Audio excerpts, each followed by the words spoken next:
Hello everyone, welcome back to the YouTube channel of Winsome International School.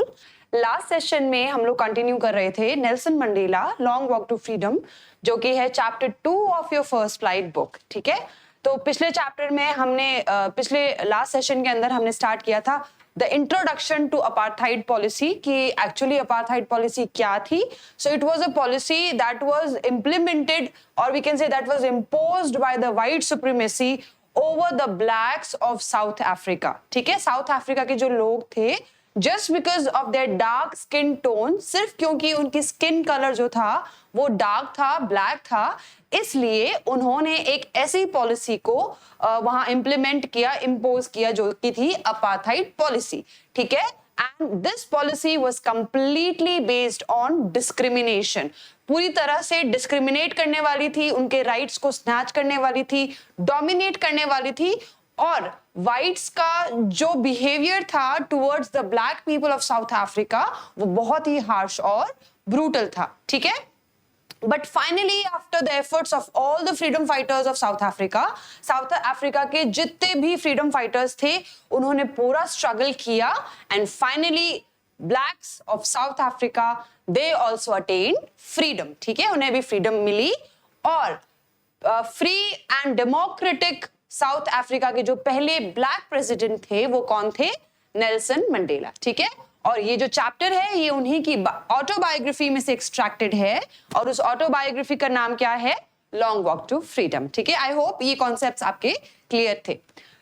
हमने पढ़ा था कि उन्होंने अपनी स्पीच में बहुत कुछ प्लेज किया, बहुत कुछ होप्स बताई और जितने भी इंटरनेशनल लीडर्स वहां पे प्रेजेंट थे उस दिन, उन सभी को उन्होंने थैंक्स कहा. थैंकफुल जो थे वो उन्होंने अपना पूरा उनके लिए अपना ग्रैटिट्यूड जो था वो शो किया थ्रू हिज स्पीच. ठीक है, अब उस स्पीच के बाद में क्या हुआ वहीं से हम कंटिन्यू करने वाले हैं अपना chapter.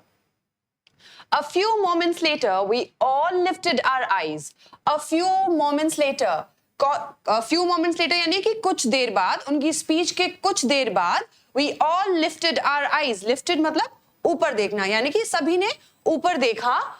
In awe, as a spectacular array of South African jets, helicopters and troop carriers rode in perfect formation over the Union buildings. What is the meaning of awe? Awe का क्या मतलब है? It is the feeling of amazement. ठीक है, यानी कि सभी लोग हैरानी से, और कोई चीज जब बहुत अच्छी लगती है वो उस फीलिंग से, अमेजमेंट के साथ उन्होंने ऊपर की तरफ देखा. As a spectacular array. What do we mean by spectacular array? It means a presentable display. ठीक है, or we can say a beautiful display. किसका प्रेजेंटेबल डिस्प्ले था? बहुत ही सुंदर जो डिस्प्ले था वो किसका था? क्या था एक्चुअली में ऊपर?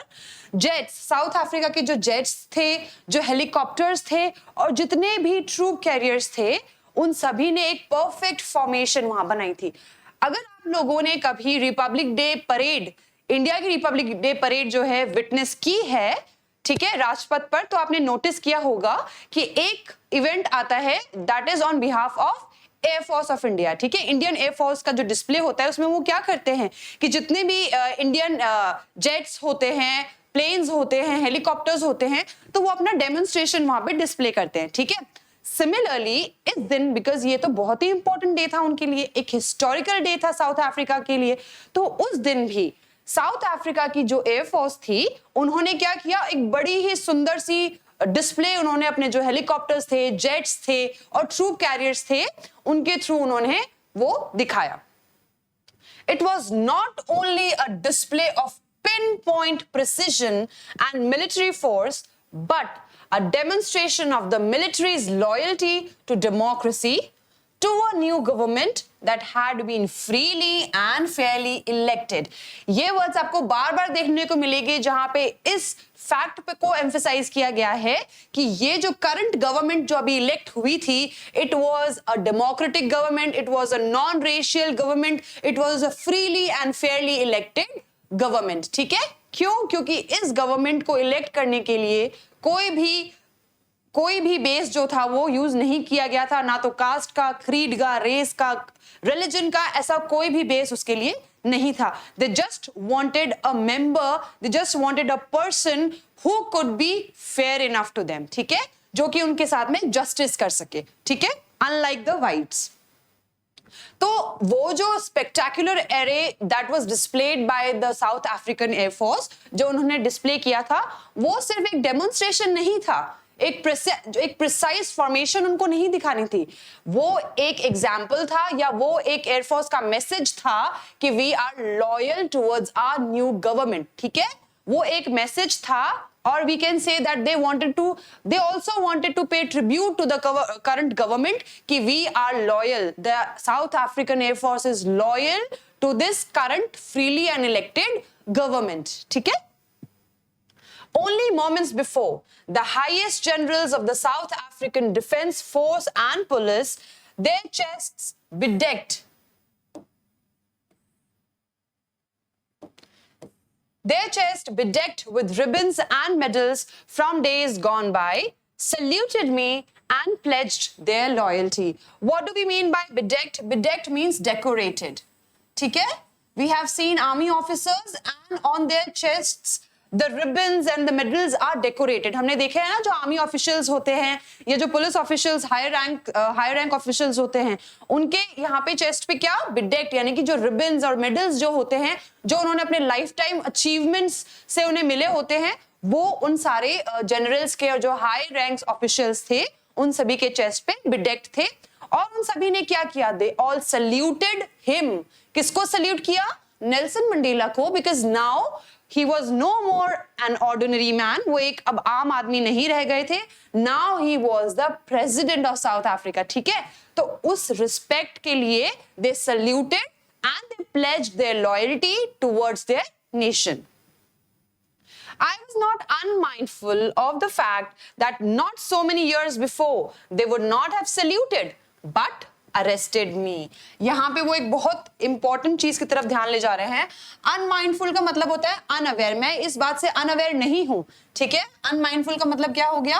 Unaware. So Nelson Mandela, because ये ऑटोबायोग्राफी है, तो हमें ध्यान रखना है कि जो भी इवेंट्स यहाँ पे शेयर हो रहे हैं वो उनकी लाइफ से ही एक्सट्रैक्टेड हैं. जो उनकी लाइफ में चल रहा था उस वक्त, जितने भी इवेंट्स अकर हो रहे थे, वही इवेंट्स का एक्सट्रैक्शन यहाँ इस चैप्टर में हम लोग पढ़ रहे हैं. ठीक है, So he is saying I was not unmindful of the fact, यानी कि मैं इस चीज को भूला नहीं हूं कि ये जो ऑफिसर्स जो आज मुझे सल्यूट कर रहे हैं, ये कुछ वक्त पहले ये वही ऑफिसर्स है जिन्होंने मुझे अरेस्ट किया था. ठीक है, क्यों अरेस्ट किया था? Because he was a freedom fighter and he was fighting for the rights of his country. और ये हमें पता है कि जब भी कोई सही बात के लिए गवर्नमेंट के अगेंस्ट वॉइस रेज करता है तो क्या होता है? अगर वो गवर्नमेंट जस्ट और फेयर है तो they are going to listen. लेकिन अगर वो गवर्नमेंट ही अनजस्ट है, अगर वो गवर्नमेंट ही आपकी बात को सुनना नहीं चाहती and they just want to suppress you, सिर्फ आपको दबाना चाहती है, तो वो गवर्नमेंट क्या करेगी?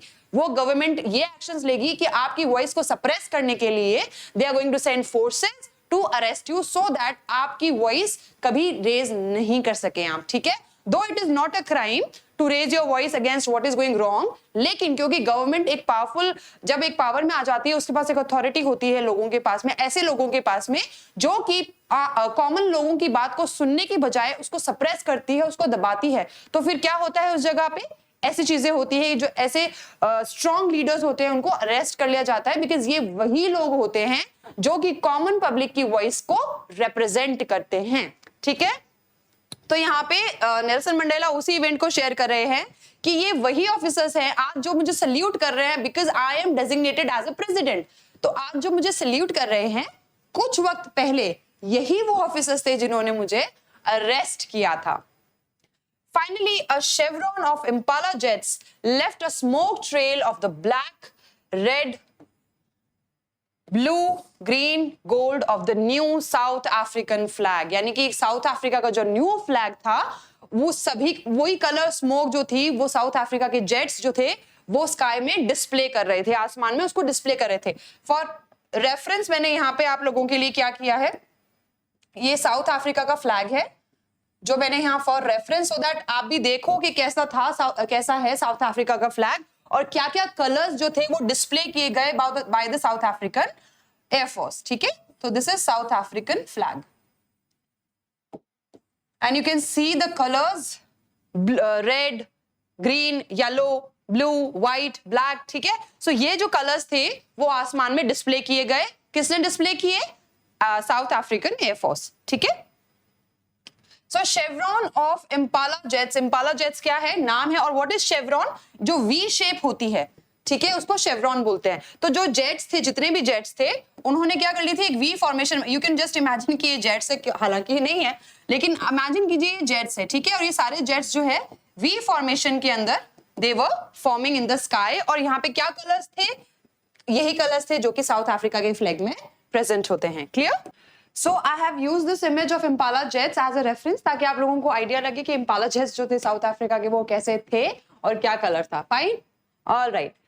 The day was symbolized for me by the playing of our two national anthems. Symbolized यानी कि वो दिन important था उनकी लाइफ का। क्यों symbolic था?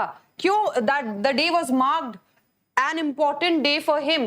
Because that day two national anthems were sung. ठीक है, उस दिन कितने national anthems गाए गए? 2 national anthems. Usually हर country का एक national anthem होता है, we all know. जैसे हमारी country का national anthem कौन सा है? Yes, जन गण मन, right? लेकिन उस दिन साउथ अफ्रीका की सॉइल पर 2 नेशनल एंथम्स गाए गए। कौन कौन से? The vision of white singing Nkosi Sikelel i Africa and black singing Die Stem. How ironic, यानी कि कोसी सिकलेल ई अफ्रीका जो था वो कौन गा रहा था? वो व्हाइट्स का ग्रुप गा रहा था, जो कि ब्लैक्स ने इंट्रोड्यूस किया था। ठीक है, ये जो था साउथ अफ्रीका का पुराना जो था वो सबसे पहला नेशनल एंथम था। ठीक है, इसका क्या कोसी सिकलेल ई अफ्रीका का क्या मतलब होता है? इसका मतलब होता है लॉर्ड ब्लेस अफ्रीका। ठीक है, लॉर्ड ब्लेस अफ्रीका। लेकिन जब ये पुराना एंथम तो व्हाइट्स ने गाया नहीं, उन्होंने इनफैक्ट अपना नया इंट्रोड्यूस कर दिया, क्योंकि वो अपना जो था वो रूल यहाँ बताना चाहते थे, अपनी रेन बताना चाहते थे। तो उन्होंने कौन सा इंट्रोड्यूस किया? डायस्टेम। तो डायस्टेम किसने इंट्रोड्यूस किया था? व्हाइट्स ने। ठीक है, और कोसी सिकलेल ई अफ्रीका किसने इंट्रोड्यूस किया था? ब्लैक्स ने। तो आज यहाँ पे ऑपोजिट चीज हो रही थी। ये हालांकि दोनों ही नेशनल एंथम्स इनके लिए कैसे थे? नए थे। क्यों? क्योंकि व्हाइट्स ने कभी कोसी सिकलेल ई अफ्रीका नहीं गाया था और ब्लैक्स ने कभी डायस्टेम नहीं गाया था, बिकॉज ये वो नेशनल एंथम्स थे जो दोनों ही ग्रुप्स कभी पहले टाइम में, जब तक कि वो स्लेव्स थे, ब्लैक्स जो थे जब तक वो स्लेव्स थे, तब तक इन दोनों ही ग्रुप्स ने एक दूसरे के एंथम्स को क्या किया था? डिस्पाइस किया था। डिस्पाइस का क्या मतलब होता है? मींस उसको ज्यादा एनकरेज ना करना और उसके बारे में एक लो ओपिनियन होना। ठीक है, ये एक बहुत सिंबॉलिक चीज थी उनके लिए, नेल्सन मंडेला के लिए, कि व्हाइट्स जो थे वो ब्लैक्स को रिस्पेक्ट पे करने के लिए कोसी सिकलेल ई अफ्रीका गा रहे थे, जो कि ब्लैक्स का नेशनल एंथम था। और ब्लैक्स जो थे वो रिस्पेक्ट पे करने के लिए कौन सा नेशनल एंथम गा रहे थे? डायस्टेम गा रहे थे, जो कि व्हाइट्स ने इंट्रोड्यूस किया था। ठीक है, the old anthem of Republic. ये क्यों कह रहे हैं the old anthem of the Republic? Because अब जो था एक नया सिस्टम इरेक्ट हो चुका था, जो कि बिल्कुल एकदम नॉन रेशियल था और डेमोक्रेटिक था। इसलिए डायस्टेम अब उन सभी लोगों के लिए एक पुराना एंथम हो चुका था, बिकॉज ये कभी व्हाइट्स ने इंट्रोड्यूस किया था। Clear? Although that day neither group knew the lyrics of the anthem, they once despised. Despised का मतलब I told you means had a low opinion. Means हालांकि दोनों ही ग्रुप्स, क्या लिखा हुआ है? नीदर ग्रुप, यानी कि दोनों में से किसी भी ग्रुप को उस एंथम के लिरिक्स याद नहीं थे, जो कि दे वंस डिस्पाइज, यानी कि जिस एंथम के बारे में उनके कभी ओपिनियन लो थे, कभी उन्होंने उस एंथम को पसंद नहीं किया। इसका मतलब क्या हुआ कि डायस्टेम जो था वो ब्लैक्स को पसंद नहीं था, और कोसी सिकलेल ई अफ्रीका जो था वो व्हाइट्स को पसंद नहीं था। इसलिए उन दोनों को ही वो लिरिक्स नहीं आते थे, लेकिन सिर्फ एक दूसरे को रिस्पेक्ट पे करने के लिए वो एक दूसरे के एंटी ऑपोजिट कह सकते हैं जो एंथम्स थे वो आज वो गा रहे थे। That is why the day was symbolic. So question may be asked, क्या क्वेश्चन आ सकता है कि why Nelson Mandela stated that the day was symbolized in the history of South Africa? क्यों सिंबलाइज्ड था? तो आप बताएंगे बिकॉज 2 नेशनल एंथम्स वर संग, क्वेश्चन, ये भी क्वेश्चन आ सकता है कि व्हाई टू नेशनल एंथम्स वर संग, तो आपको बताना है कि क्यों गाए गए थे two national anthems, because both the groups of whites and blacks they wanted to show respect for each other and that is why they were singing the anthem of their opponents. ठीक है, they would soon know the words by heart. यहां पे Mandela जो है वो अपनी hope present कर रहे हैं कि but now I am sure कि अब उनको उस एंथम के लिरिक्स याद हो जाएंगे. ठीक है, कौन से एंथम के? कोसी सिकलल ई अफ्रीका के एंथम याद, ये जो लिरिक्स है वो याद हो जाएंगे, क्योंकि पहले इसको इन्होंने बिल्कुल रिस्पेक्ट नहीं दी, इसका जो था आइडेंटिफिकेशन ही खत्म कर दिया था. But now I hope that they would soon learn the lyrics of this anthem. ठीक है? On the day of the inauguration, I was overwhelmed with a sense of history. Means उस दिन inauguration के दिन नेल्सन मंडेला जो थे, he was filled with so many feelings. उनके अंदर बहुत सारी फीलिंग्स आ रही थी. ओवरवेल्म्ड का मतलब होता है स्ट्रॉन्ग फीलिंग्स. और वो क्या याद कर रहे थे?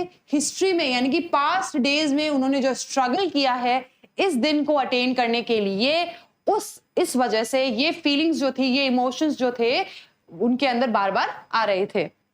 In the first decade of the 20th century, a few years after the bitter Anglo-Boer War and before my own birth, the white-skinned peoples of South Africa patched up their differences and erected a system of racial domination against the dark-skinned peoples of their own land. यहां पे Nelson Mandela क्या बता रहे हैं कि 20th century की जो first decade थी, जैसे मैंने आपको पहले भी बताया था कि डेकेड का क्या मतलब होता है? Decade consist of 10 years. One decade means 10 years. ठीक है, तो 20th सेंचुरी की जो पहली डेकेड थी और एंग्लो बॉयर वॉर के कुछ सालों बाद, एंग्लो बॉयर वॉर क्या था भाई? ये बहुत ही इंपॉर्टेंट चीज है जो you must know this. Why? Because यही वो इवेंट था जिसकी वजह से the system of racial domination was implemented on the people of South Africa. ठीक है, so Anglo-Boer War ये किसके बीच में हुआ था? It was fought between Britain and South Africa. ठीक है, थोड़ा सा हिस्टोरिकल टच भी आएगा इसमें, तो इट्स गुड कि आपकी हिस्ट्री भी स्ट्रांग होगी. ब्रिटेन एंड साउथ अफ्रीका के बीच में ये वॉर हुआ था. ठीक है, और eventually what happened in this war, South Africa lost, South Africa हार गया, and Britain it conquered the land of South Africa. सिर्फ कॉन्कर ही नहीं किया. ठीक है, सिर्फ कॉन्कर ही नहीं किया, सिर्फ उस पे उन्होंने उसको पूरी तरह से ओवरटेक ही नहीं किया, लेकिन उन्होंने क्या किया? दे इरेक्टेड अ सिस्टम. इरेक्टेड का क्या मतलब हो गया? इंट्रोड्यूस्ड. उन्होंने एक नया सिस्टम जो था वो इंट्रोड्यूस किया. वो सिस्टम क्या था? Racial domination. यानी कि किस बेस पे उन्होंने डिस्क्रिमिनेशन क्रिएट किया? रेस के बेसिस पे. ठीक है, कि just because your skin colour is black that means you people are born to be slaves. तुम लोग सिर्फ स्लेव्स बनने के लिए हो, and we people are born to be rulers, और हम लोग सिर्फ रूल करने के लिए बने हैं, तो हम लोग तुम पे रूल करेंगे. तो ये जो कुछ क्या कहते हैं, ऐसे मिसकंसेप्शंस जो कुछ लोगों के दिमाग में होते हैं, that they are born to be rulers, और बाकी जो है they are born to be slaves. You can just imagine कि उनका थॉट प्रोसेस क्या होगा, राइट? तो यहाँ पे क्या कह रहे हैं ये, दैट व्हाइट स्किन्ड पीपल्स क्यों बोले? जनरली यू विल से कि मैम पीपल्स कैसे आ गए? ये तो ग्रामेटिकली इनकरेक्ट है, और हमें तो बार बार बोला जाता है कि don't use peoples because people ही प्लूरल है. लेकिन यहाँ पे पीपल्स गलत नहीं है, because it is representing a particular nationality. ठीक है, जब किसी पर्टिकुलर नेशनैलिटी की बात हो रही है, then peoples is not wrong. ठीक है, peoples यानी कि white skinned peoples, people of Britain, and dark skinned peoples means people of South Africa. Clear? तो अपनी ही धरती पे उनसे गुलामों जैसा उनको ट्रीट किया जाता था. In fact even worse than that. ठीक है, you know we don't even treat animals like that. उससे भी ज्यादा बुरा साउथ अफ्रीका के लोगों को ट्रीट किया जाता था. ठीक है, और क्या रीजन था? Again and again I am reminding you, just their colour, their race. ठीक है, सिर्फ उनके कलर की वजह से, सिर्फ उनकी रेस की वजह से. और कहां से स्टार्ट हुआ ये? एंग्लो बॉयर वॉर्स की वजह से, एंग्लो बॉयर वॉर से स्टार्ट हुआ ये. इस वॉर की वजह से ही the people of Britain they overtook South Africa और उन लोगों को स्लेव्स की तरह ट्रीट करने लगे. They enslaved them. The structure they created formed the basis of one of the harshest, most inhumane societies the world has ever known. और जो ये एक सिस्टम इरेक्ट किया गया था, कौन सा सिस्टम था? रेशियल डोमिनेशन का. ये वर्ल्ड के जितने भी हार्श सोसाइटीज हुई हैं उनमें से एक था. बहुत हार्श, बहुत ही ब्रूटल, इनह्यूमेन यानी कि जिसमें इंसानियत नहीं होती. ठीक है, so very brutal towards people, treating them verse than animals, जानवरों से भी ज्यादा बुरा बर्ताव उनसे करना. तो it is one of the harshest and most inhumane societies the world has ever known. दुनिया में जितनी भी ऐसी सोसाइटीज हुई हैं, हार्श और ब्रूटल सोसाइटीज हुई हैं, उनमें से ये एक थी. ठीक है. Now in the last decade of the 20th century and my own 8th decade as a man, that system had been overturned forever. Overturned यानी कि अब वो सिस्टम चेंज हो चुका है and replaced by one that recognized the rights and freedoms of all peoples regardless of the color of their skin. ठीक है. Children don't get confused. एक color की स्पेलिंग ये भी है और ये भी है. ठीक है. Both the spellings are correct, but ये जो स्पेलिंग है ये यूके स्पेलिंग है. जो ब्रिटिश इंग्लिश हम फॉलो करते हैं, ये स्पेलिंग ब्रिटिश इंग्लिश की है और ये जो स्पेलिंग है ये अमेरिकन इंग्लिश की है. ठीक है. सो एक बड़ा ही अजीब सा कंफ्यूजन रहता है दोनों में. सो दोनों स्पेलिंग्स ही करेक्ट होती है बेसिकली. फाइन. सो यहाँ पे ये कह रहे हैं कि now as a man 8th decade, मेरी 8th डेकेड हो चुकी है. अब आपको मैं बता चुकी हूँ एक डेकेड में 10 years होते हैं, तो 8 डेकेड्स कितनी होंगी. तो now as a man that system has completely change. ये सिस्टम, कौन सा सिस्टम? रेशियल डोमिनेशन पे जो बेस था, वो सिस्टम अब पूरा चेंज हो चुका है. और उस पुराने हार्श और ब्रूटल सिस्टम को किसने रिप्लेस कर लिया है? एक नए सिस्टम ने रिप्लेस कर लिया है. और वो सिस्टम कैसा है? It recognises the rights and freedoms of all peoples. Means चाहे उनके फ्रीडम और उनके राइट्स सब उनको मिल गए हैं, चाहे उसका कोई भी कलर हो, चाहे उसकी कोई भी रेस हो, चाहे उसकी कोई भी क्रीड हो, उससे कोई फर्क नहीं पड़ता. Because that can not be the basis of a freedom of a person. ठीक है. Of freedom of a person. किसी भी इंसान की फ्रीडम की कीमत जो है या उसका जो ग्राउंड है वो ये नहीं हो सकता कि अगर तुम इस रेस के हो तो तुम्हें फ्रीडम मिलेगी, तुम्हारा कलर अगर ये होगा तो ही तुम्हें फ्रीडम मिलेगी, अगर तुम इस रिलीजन को बिलोंग करते हो तो तुम्हें ये फ्रीडम मिलेगी. That can not be the ground of freedom. ठीक है. सो ये एक नया सिस्टम जो था वो इरेक्ट हुआ था साउथ अफ्रीका में. और उस सिस्टम के पहले प्रेसिडेंट कौन बने? उस डेमोक्रेटिक और पहली नॉन रेशियल गवर्नमेंट के प्रेसिडेंट कौन बने? Nelson Mandela. Clear? That day had come about through the unimaginable sacrifices of thousands of my people. Why is he saying my people? Means people of South Africa. उनके साथ में जो उनके companions थे. अकेला इंसान तो फ्रीडम नहीं ले सकता, राइट? और ना ही वो फाइट कर सकता है for long. Obviously it's always a group. हमेशा एक ग्रुप होता है. और not only a group but I would say thousands and thousands of people are there. इतने सारे लोग किसी भी मूवमेंट के हिस्सा होते हैं. अगर उसको सक्सेसफुल करना है तो the number it can be as great as possible. जितना भी बड़ा हो नंबर, उतना ही ज्यादा जो है इजी हो जाता है किसी भी मूवमेंट को अकम्प्लिश करना और उसको सक्सेसफुल बनाना. ठीक है. तो यहाँ पे सिर्फ नेल्सन मंडेला अकेले नहीं थे जो फ्रीडम के लिए लड़ रहे थे, उनके बहुत सारे कंपेनियंस थे. उन्होंने भी सैक्रिफाइसेस दिए हैं. Many of his companions they also had lost their lives. काफी ज्यादा जो लोग थे वो उनके साथ भी उस दिन नहीं थे, क्योंकि वो उसी फ्रीडम फाइटिंग के अंदर वो अपनी लाइव्स जो थे वो सैक्रिफाइस कर चुके थे. अपनी जिंदगियां वो सैक्रिफाइस कर चुके थे. ठीक है. सैक्रिफाइस का मतलब आपको पता ही है, बलिदान.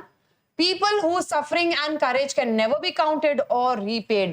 ये वो लोग थे, वो कंपेनियंस थे, वो फ्रीडम फाइटर्स थे जिनकी सफरिंग, जो उन्होंने जितना सहा है, और उनकी जो करेज थी, जो उनकी हिम्मत थी, इसको कभी भी काउंट नहीं किया जा सकता और ना ही कभी उसको रिपे किया जा सकता है. ठीक है. I felt that day, as I have on so many other days, that I was simply the sum of all those African patriots who had gone before me. ठीक है.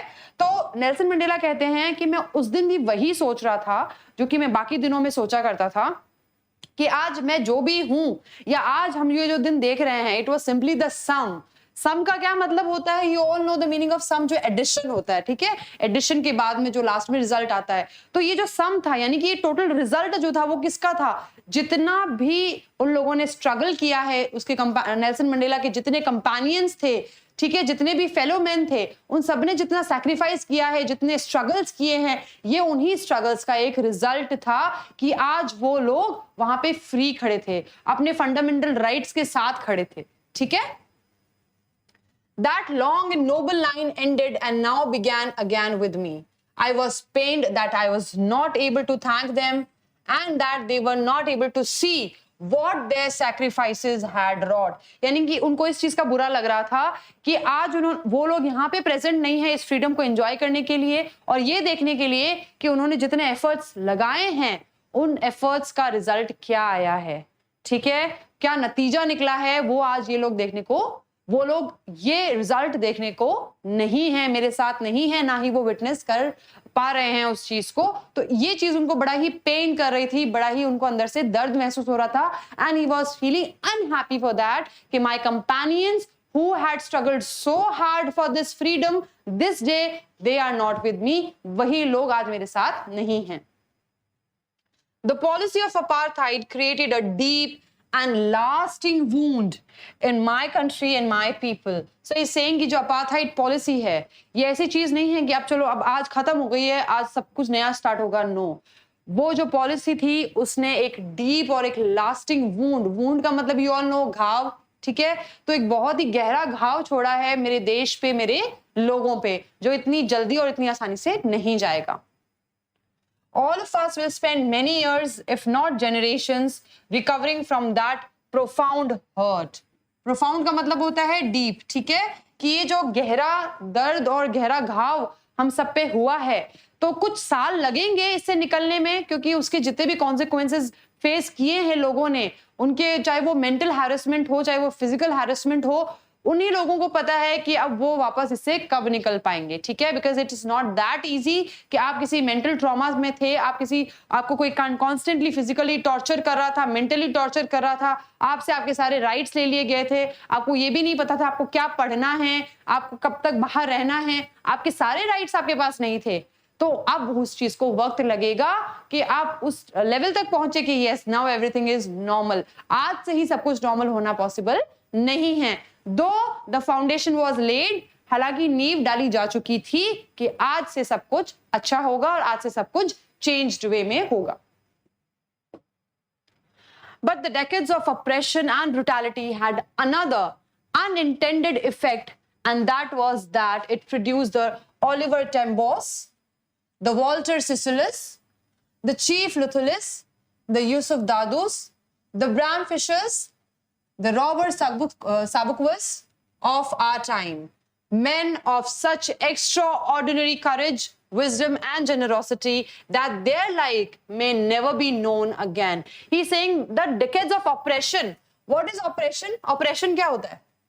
कल भी हमने ये डिस्कस किया था कि ऑपरेशन क्या होता है कि जब किसी इंसान को अथॉरिटी का यूज करते हुए ब्रूटली उसको ट्रीट किया जाए, ठीक है, और इसके साथ में उसके सारे राइट्स स्नैच कर लिए जाएं, वो होता है ऑपरेशन। कि बिकॉज मैं अथॉरिटी हूं तो अब मेरे को सब कुछ करने की अलाउंस है, I can be brutal to you, I can be harsh to you, I can treat you worse than animals. तो जब ये फीलिंग आने लग जाए, जब ये चीज होने लग जाए, दैट इज ऑपरेशन, उसके सारे राइट्स उससे ले लिए जाए, ठीक है। Brutality had another unintended effect that was that it produced these are the names of the freedom fighters, these are the names of the companions of Nelson Mandela.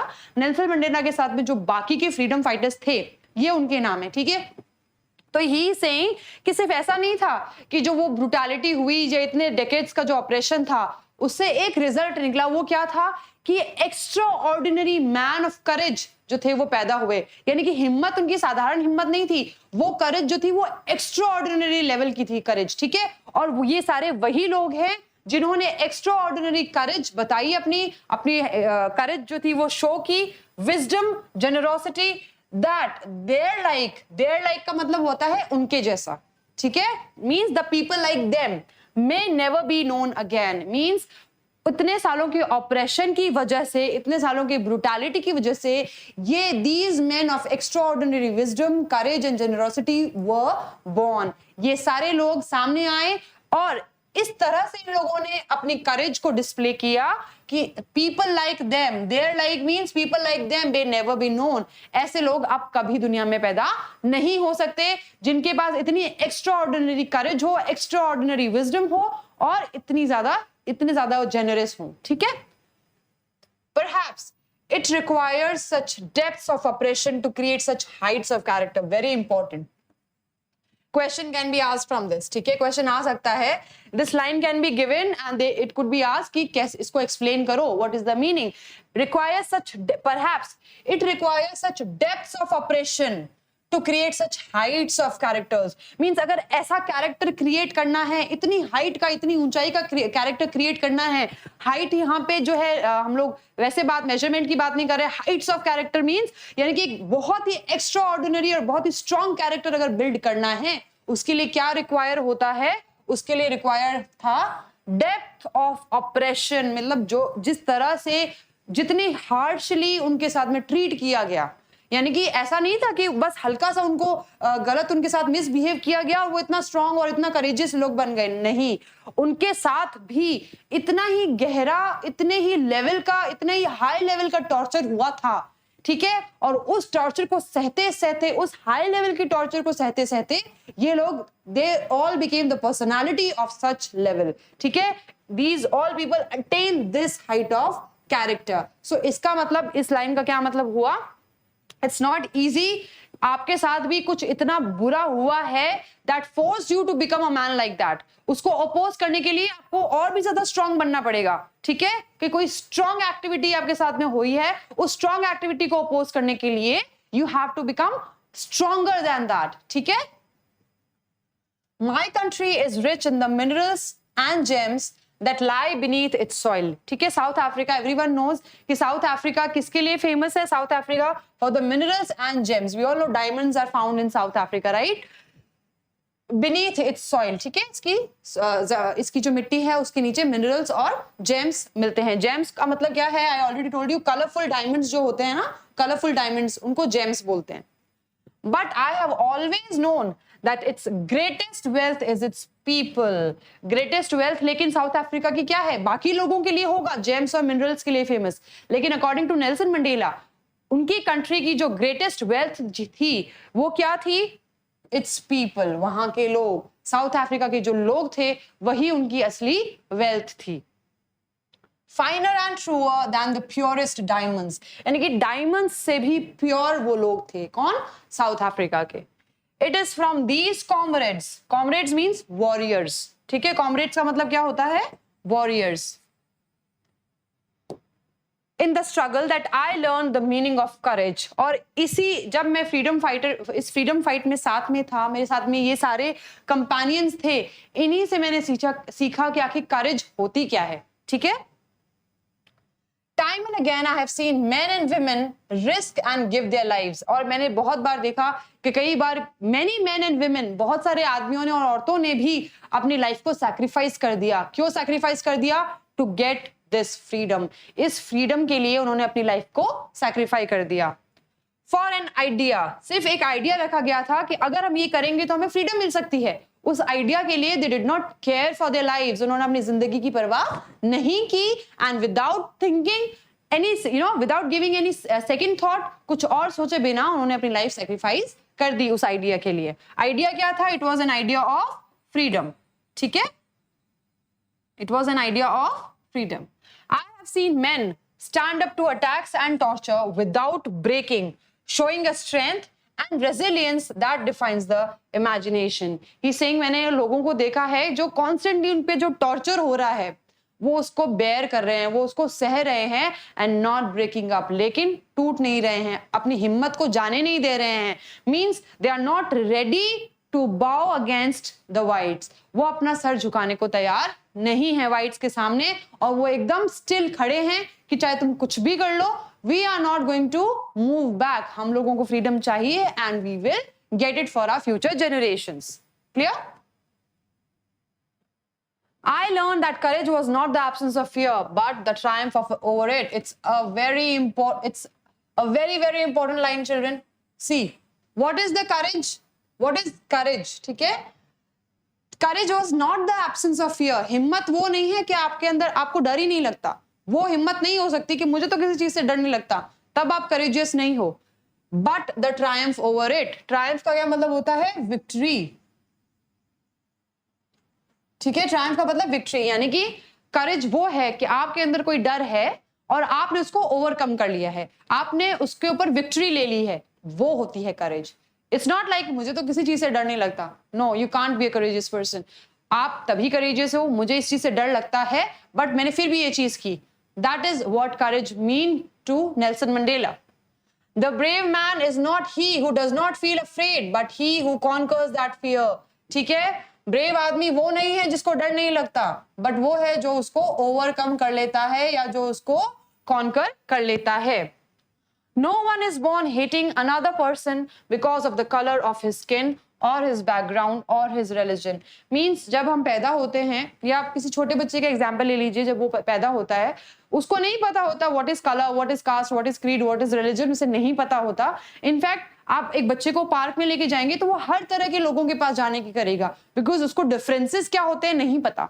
ये चीज उसको सिखाई जाती है, right. So when a person is born, ये एक चीज natural है कि he is unaware of all these factors of discrimination. ठीक है, people must learn to hate, and if they can learn to hate they can be taught to love. Means नफरत करना सिखाया जाता है. ठीक है, नफरत करना सिखाया जाता है, वो इंसान में नेचुरल नहीं होती. नफरत कभी भी नेचुरल नहीं हो सकती किसी भी ह्यूमन बीइंग के अंदर, ये सिखाई जाती है. And if they can learn to hate they can be taught to love. और अगर उनको नफरत करना सिखाया जा सकता है तो लव करना तो सिखाया ही जा सकता है, बिकॉज ये तो एक नेचुरल फीलिंग होती है ह्यूमन बीइंग के अंदर, राइट, टू लव एनीवन. तो वो एक नेचुरल फीलिंग है. तो जब नफरत करना, जो कि ह्यूमन बीइंग का पार्ट होना ही नहीं चाहिए, जब वो सिखाया जा सकता है तो उसके अंदर जो एक इनबिल्ट इमोशन है लव का, वो क्यों नहीं सिखाया जा सकता वापस. For love comes more naturally to the human heart than its opposite. क्योंकि love जो है ये एक ऐसी फीलिंग है जो नेचुरली आती है ह्यूमन बीइंग के अंदर. than its opposite. opposite क्या है? hatred. love का opposite क्या होता है? hatred. ठीक है, तो ये इसकी बात कर रहा है कि जब hatred जो है वो सिखाई जा सकती है और ये तो नेचुरल भी नहीं होती, तो फिर love तो ज्यादा ईजी है सिखाना. Clear? Even in the grimmest times in prison, when my comrades and I were pushed to our limits, I would see a glimmer of humanity in one of the guards.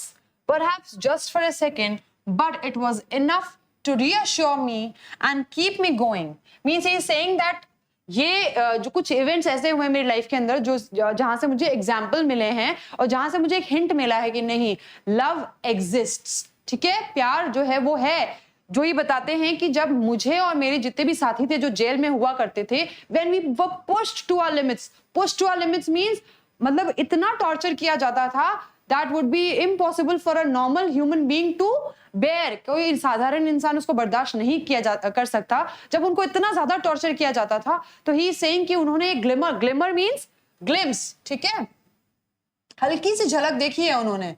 Glimpse का मतलब झलक, glimmer, हल्की सी इंसानियत की झलक देखी उन्होंने उस गार्ड्स की आईज के अंदर, जो गार्ड उनको टॉर्चर कर रहा है या मार रहा है, तो चाहे वो एक सेकंड के लिए आई हो, बट उन्होंने वो देखी कि उसको दया आई, बीच में टॉर्चर करते करते भी उसको बीच में दया आई. तो that was enough for Mandela to you know learn कि यस, लव एग्जिस्ट. ठीक है, man's goodness is a flame that can be hidden but never extinguished. आपको चैप्टर के अंदर जगह जगह पे ऐसी लाइंस मिलेंगी जिनको बेस बना के क्वेश्चंस फ्रेम किए जा सकते हैं. ठीक है, जैसे एक और लाइन आ गई यहाँ पे कि man's goodness is a flame. ये वो फ्लेम है, इट कैन बी हिडन, इसको आप छुपा तो सकते हो, बट नेवर एक्सटिंग्विश्ड, लेकिन आप इसको बुझा नहीं सकते. ठीक है, so that is what Nelson Mandela believed in goodness and kindness and humanity, कि इंसान की अच्छाई वो फ्लेम है, वो जलती हुई लौ है जिसको आप छुपा तो सकते हो, दैट कैन बी हिडन, छुपा तो सकते हो, बट नेवर एक्सटिंग्विश्ड, लेकिन आप उसे कभी भी बुझा नहीं सकते. ठीक है, ऑल राइट, आज बहुत ज्यादा थोड़ा फिलोसॉफिकल हो गया था. कोई बात नहीं, फाइनली इस सेशन के क्वेश्चन आंसर्स भी आ गए हैं. Let us discuss. What do the military generals do? Military generals ने क्या किया? हमने देखा था they saluted and pledged to the loyalty of South Africa.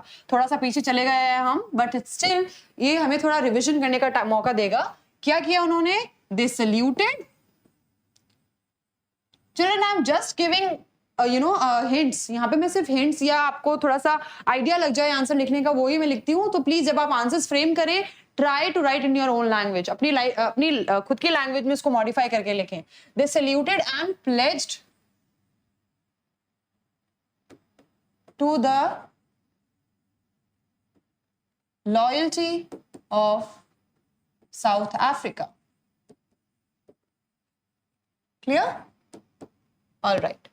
How has their attitude changed and why? उनका attitude change कैसे हो गया? Because now उनका attitude change हो गया था because now Nelson Mandela was the president, or you can say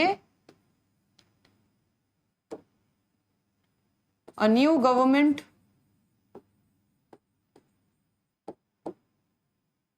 was erected that was democratic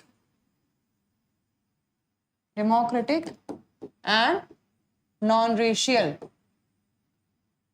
ठीक है, एक नई गवर्नमेंट इंट्रोड्यूस हो गई थी जो कि डेमोक्रेटिक भी थी और नॉन रेशियल भी थी. और यही रीजन था कि उनका एटीट्यूड जो था वो चेंज हो गया था. Clear? Why were two national anthems sung? See question आ गया यहाँ पे. So two national anthems are sung by blacks and whites. So blacks कौन सा गा रहे थे? Die Stem. And whites were singing Nkosi, Sikelel, i Africa. ठीक है, ये दो नेशनल एंथम थे. और क्यों गा रहे थे two national anthem? To pay respect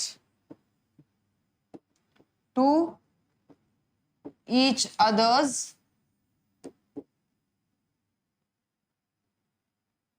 other's anthems.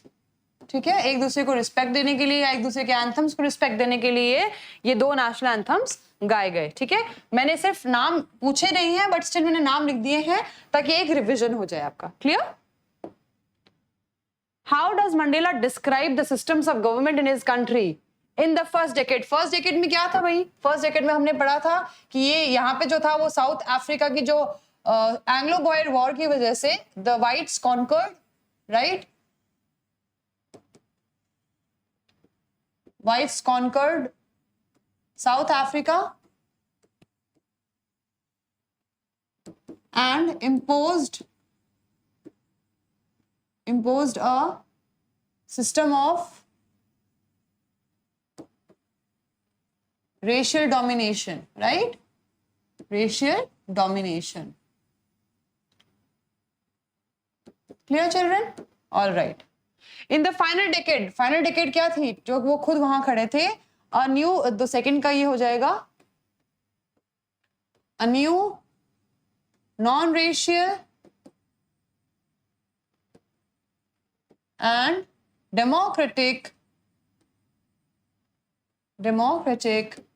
government was formed. ठीक है, तो ये दो डिफरेंस थे फर्स्ट डेकेड और सेकंड डेकेड में. सॉरी, फाइनल डेकेड में. फर्स्ट डेकेड में क्या था कि साउथ अफ्रीका को व्हाइट्स ने कॉन्कर कर लिया था और जो था रेशियल डोमिनेशन का सिस्टम वो इम्पोज कर दिया था. और फाइनल डेकेड में क्या हुआ? एक नया नॉन रेशियल और डेमोक्रेटिक सिस्टम ऑफ गवर्नमेंट का जो सिस्टम था वो फॉर्म हुआ. ठीक है, What does courage mean to Mandela? See, question आ गया. So क्या कहते हैं मंडेला?